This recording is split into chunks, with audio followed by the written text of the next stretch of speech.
While the U.S. is in the midst of a deepening opioid crisis, the deadly numbers in Harford County continue to surge. The epidemic is far worse than just a year ago. Rick Ritter with a look at the devastating numbers and what's being done. Well, the numbers are mind-blowing. Harford County is one of the hardest hit areas in the state, and even this little town of Bel Air is feeling the impact. It's a soaring rate that's flat out frightening. We're going to do a canine scan right now. As Harford County grapples with an opioid epidemic like never before.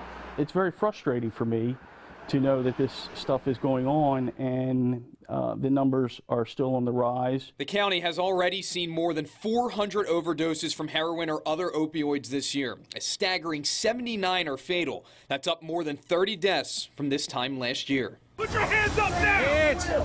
Don't move! Just weeks ago, WJZ's Vic Carter was on the front line with Harford County's elite opioid task force, taking some of the most lethal dealers off the streets.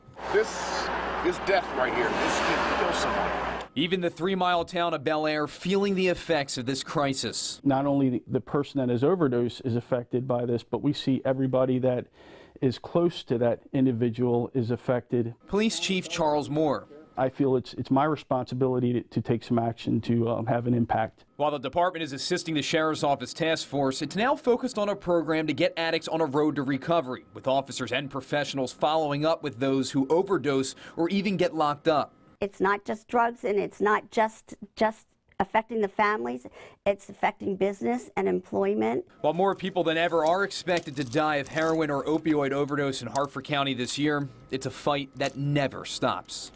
Just weeks ago, President Trump declared the crisis a public health emergency, but not a national emergency, which many believe would have brought more funding and resources. In Bel Air tonight, I'm Rick Ritter reporting for WJZ. According to new figures from the White House, the true cost of the country's drug crisis in 2015 was $504 billion.